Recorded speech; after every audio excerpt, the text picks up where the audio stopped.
I'm entitled to that. Especially in a time like this, especially when I have a platform.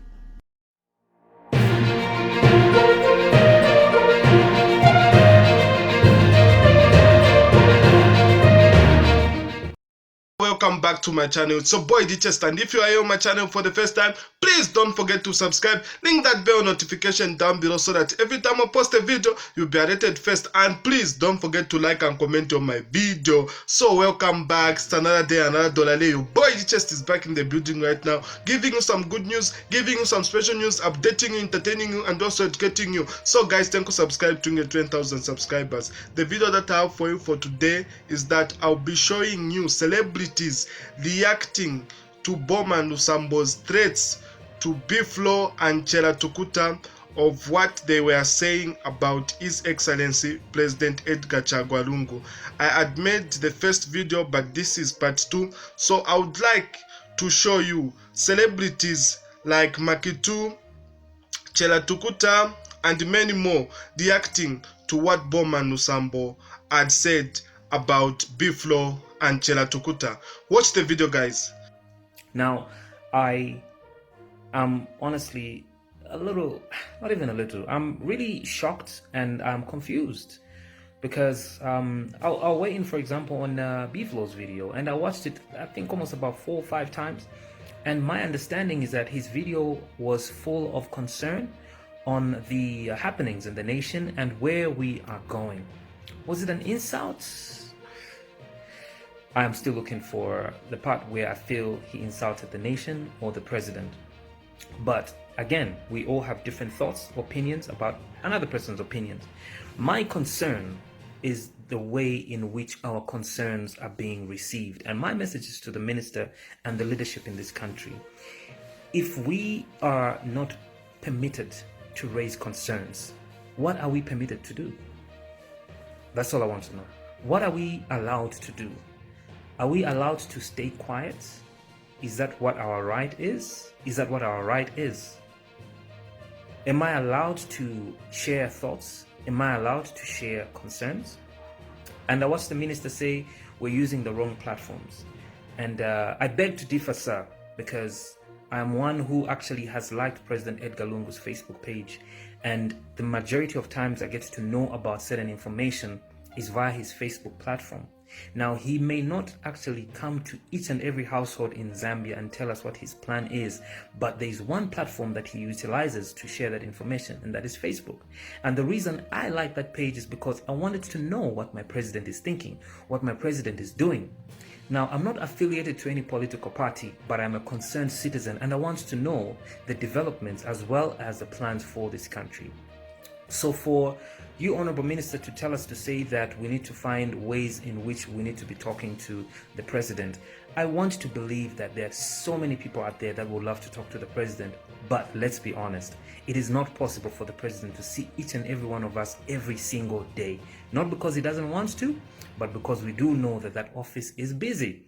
So what are the best methods in which one can use to air their thoughts? That is social media. And sir, that is where you come in. That is where you can actually look at all these messages and relay them to the president. So therefore, your office is extremely critical, just like the offices of so many other ministers. We are able to share this information on social media, and there you are in your position, sir, to relay that message on our behalf. So therefore, I would have loved that press briefing that you had, sir, it should have been a press briefing to say, ladies and gentlemen, I have heard your thoughts, your views, and your concerns, and as a minister, I want to take up this noble cause as a person that you elected and voted for to be in this position to relay your message to the president. Furthermore, your interview on TV should have been a continuation of you affirming that, yes, as government, we've heard your cry and we want to see what we can do. But to share threats, ultimatums, I was honestly shocked. And I want to respect the fact that you have your opinion and your way of understanding, but I would love for us to look at this in a different manner, sir. I would love for you to look at it as not a threat, not an insult, and this is not Zambians raging war, but this is a moment in which Zambians are now getting to now getting to look at all these issues and say, sir, we are worried as a nation. Where are we going? So this is not war, sir. We are not insulting the president. We are simply concerned citizens. So I would personally love to hear you or the president say, ladies and gentlemen, please, can we dialogue over all these matters? Because that is what you are there for, to serve the people of the land, not to threaten them when they say they are worried and concerned. Those are not insults, sir. And let us be honest with each other, because the truth is, this is not insulting you. It's not insulting the intelligence of the president. It's not insulting anybody that is providing leadership in this country. This is just a moment in which we want our voices to be heard. So I repeat, this is not war. This is not a threat. This is not a challenge. This is just an outcry to you as leadership and say, please hear out your people. We are simply calling for you to hear us out and hear our concerns. So, no political affiliation whatsoever. I'm not being paid to say anything. I am just simply speaking as a Zambian citizen. I don't involve myself in politics, but I felt it is important for me to air my thoughts, my views, and my opinions. They might fit well with you, sir. They might not fit well with you, but I hope that you may consider and maybe pick up one or two things that I've said and say, well, there's some sense there. If all of it does not make sense, I'll gladly respect your opinion and your decision. So I want to talk about two things mainly. The first thing is Zambia is a democratic nation. Kale tuapoka independence 1964.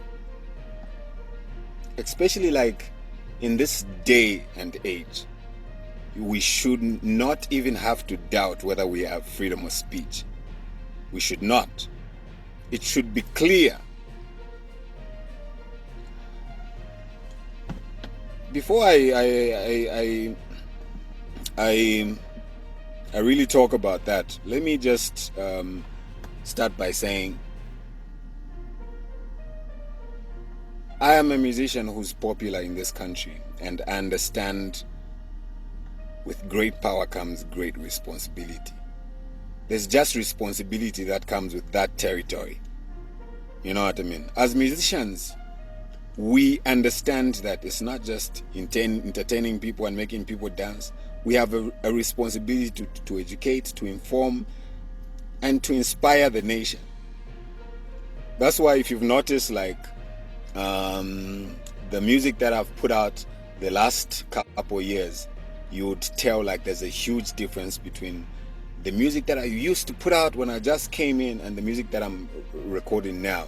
Is because I understand the influence and the impact that it has on thousands of people who follow my music, especially younger people.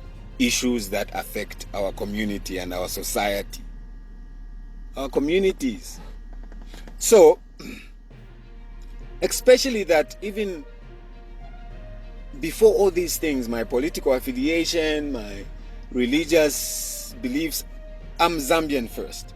And as a Zambian, I am entitled to have an opinion about things that affect us, Zambians. I am entitled to that.